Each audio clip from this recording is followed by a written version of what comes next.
This video is going to be a hard watch. This video is going to make or break you. So do watch with caution. Is Oxbridge realistic for you? It's a good question, a tough question. This is going to maybe really force you to think, but is it the right thing for you? Everyone yaps on about Oxbridge. I do it all the time. Your teachers probably do it, your parents, maybe friends, siblings, whatever, relatives. They go on about Oxbridge being this amazing, so Oxford and Cambridge being these amazing institutions where you can study and set yourself up for the future.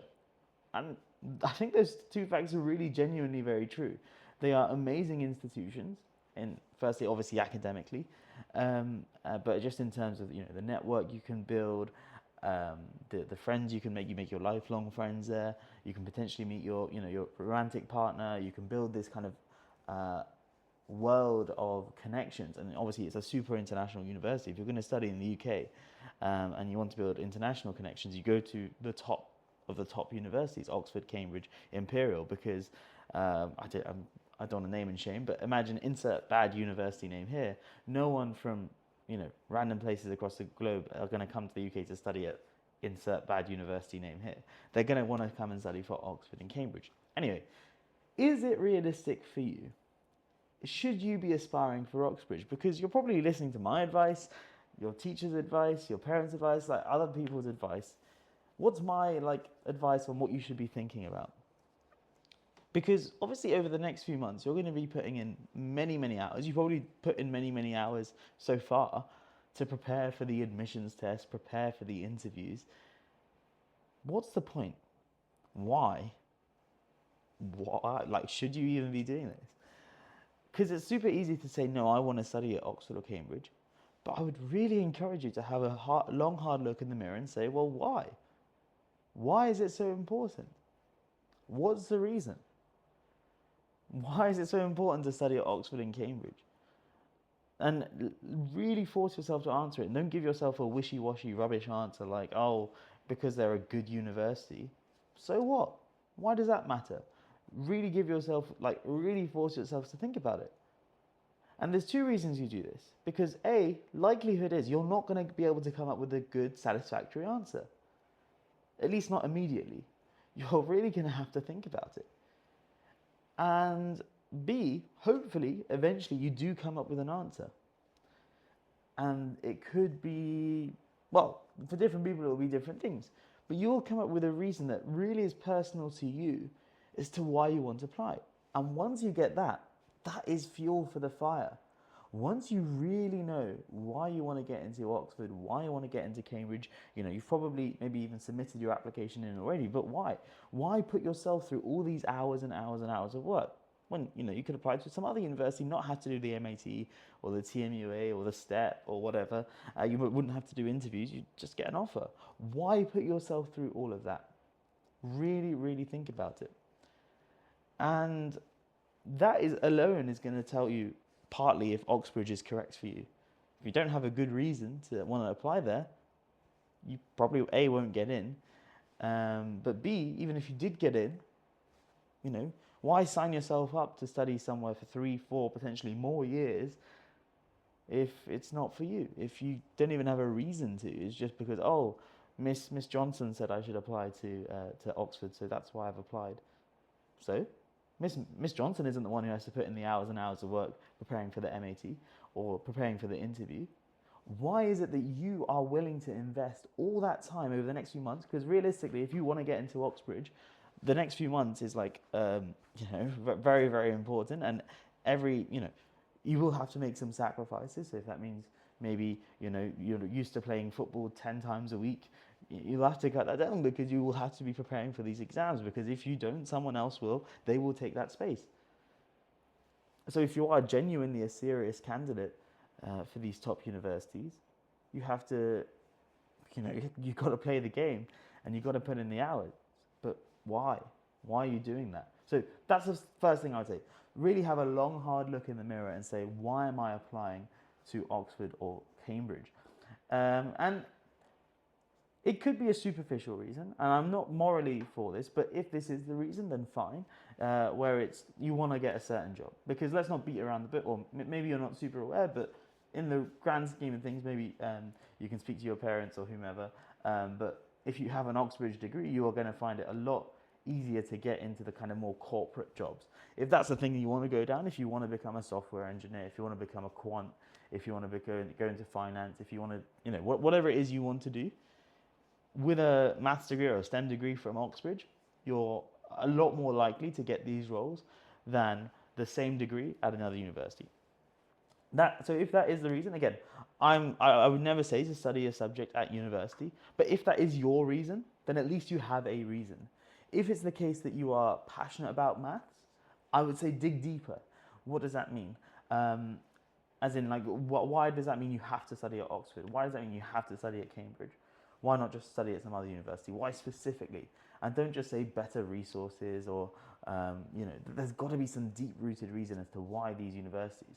Because it's not even just about the application process. When you're there, you're going to be doing 10 times more work than you'd be doing if you're at another university.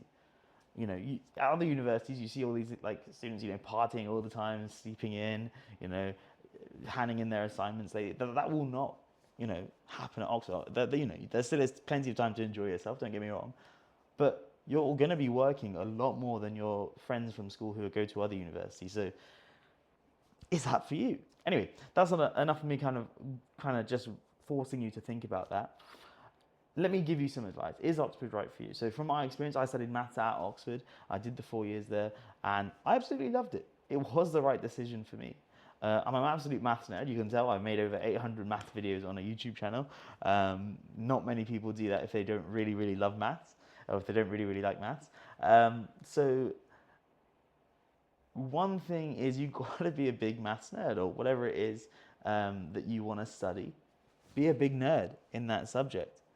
Be ridiculously nerdy about it. It doesn't necessarily mean you have to be super, super smart and clued up on every single area of that topic. So if I was applying for history, I wouldn't necessarily need to know about every single period of time in history.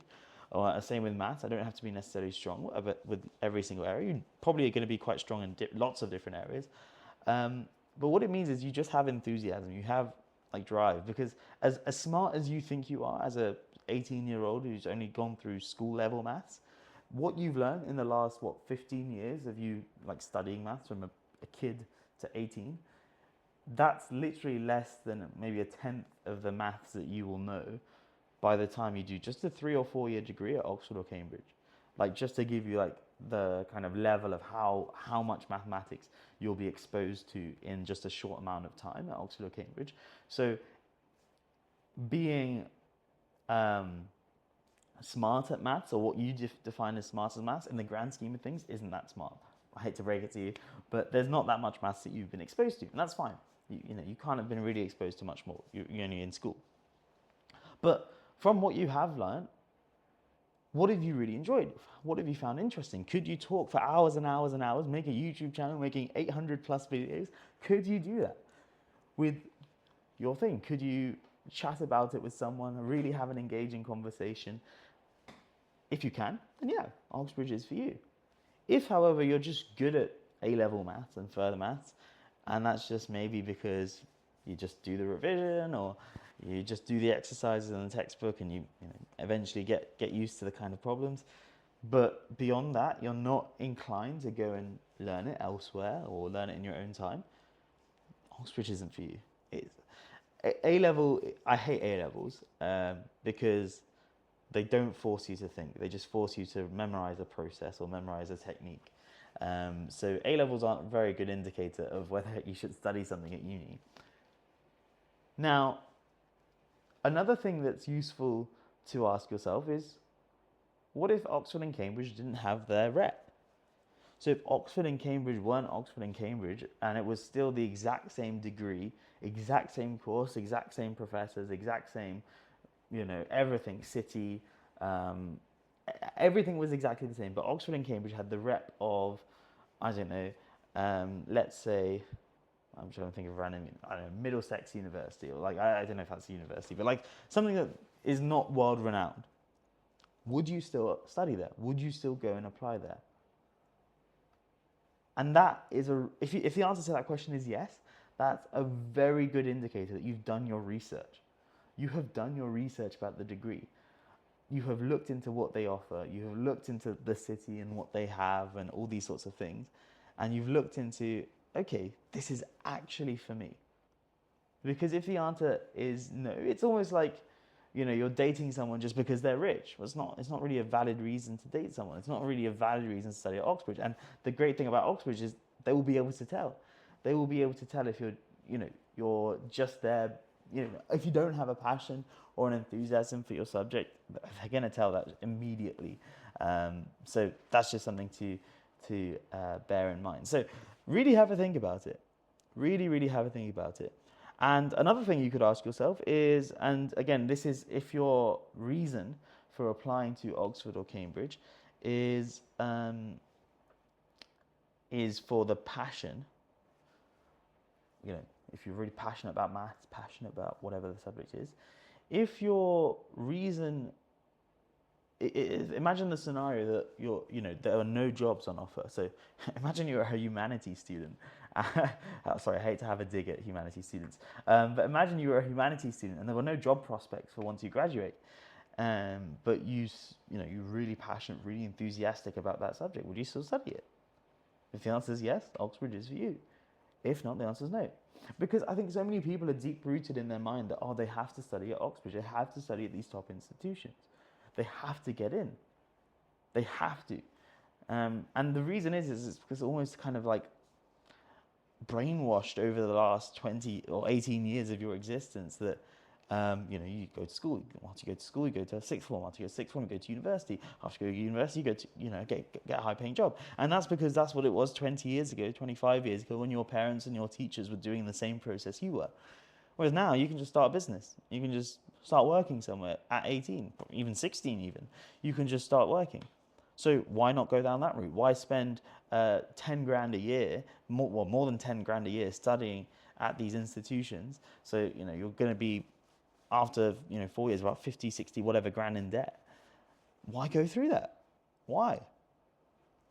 Ask yourself that, because these are, I think, really they're difficult questions, and this is going to be as I said at the start, it's going to be a tough kind of period of time where you need to ask yourself. But it's going to make or break you, because either this gives you fuel on the fire and it really doubles down and goes, no. I agree with what Jamin's saying. I am worthy of Oxbridge. I really fucking love maths. I really, really want to go and study maths or whatever the subject is at university. I would do it even if Oxford and Cambridge weren't these big boy universities. I would still do it. If that is genuinely your reason, go for it. Go smash it. But if after watching this video you go, to be honest, I'm only really applying because they're Oxford, or I'm only really applying because Miss Johnson said I should. But realistically, I don't know if it's for me. When I went and visited, I didn't really like the university. I didn't really like the city. I don't think I really want to have a super intense degree. Fine. There's your answer. Don't apply. It sounds super harsh, but why would you even apply if it's not for you? This is your 4 years, 3 years, whatever. This is going to be your future, not Miss Johnson's, not the teacher's, not my future. This is you. This is your future. Take some control. Really ask yourself, is it for you? Because at the end of the day, even if you are an amazing mathematician and you love this subject and you can illustrate that in all stages of the application and get an offer in January, at the end of the day, you're the one who's going to be there for 4 years. And, to reap the rewards of Oxford and get the high-paying jobs, get, the connections, build the family, the friendship, the lifelong kind of future, you're the one who's got to do the 4 years of work. You're the one who's got to, be in the library when your friends at other universities are out partying. You're the one who's got to be, sitting, putting in hours, learning about maths. You're the one who's going to be doing that, not anyone else. So have a think about it, right? It's you. It's your life. So, of course, I encourage loads of people to get into Oxbridge, but I think it is important to also, not just say, oh, yeah, you're smart, go for Oxbridge, or have Oxbridge as this idea of, this is the be all and end all, because it really isn't. And it's also Studying at Oxford and Cambridge is amazing. For me, it might not be amazing for you. If I could go back, of course I'd apply again. Would I, would I encourage absolutely everyone to? Of course not. Because A, you won't get in, or most of you won't get in, not necessarily you, but in general, if everyone applied to Oxbridge, most people wouldn't get in. They only have a finite number of spaces. But I think one thing I really wish is more people would have an actual think about this, and hopefully this video forces you to do that. I've been rambling on for a bit, but really do think, is Oxbridge for me? At the end of the day, over the next few months, and once you potentially get an offer in January, then the next 6 months preparing for your A-levels, you're the one that's going to be doing the work. You're the one who's going to be having to do that. It's true. It's not me. It's not Miss Johnson. It's not your mum. Not your dad. It's you. Are you willing to do that? Are you willing to make that sacrifice? Are you willing to put in the hours? Are you willing to build your love and passion and enthusiasm for the subject? Have a think. I'll leave another video on screen where I talk about preparing for the TMUA. Obviously, a lot of you who are followers of the channel have to do these exams. TMUA is now only a few weeks away, so I'll leave you with my advice over there, because I think, obviously, although this video here has talked a bit more kind of like psychologically, thinking, it's still a lot of you hopefully will still be like, yeah, no, I do want to do this exam, I do want to apply. So I'll leave that video on screen, and yeah, I'll catch you guys over there.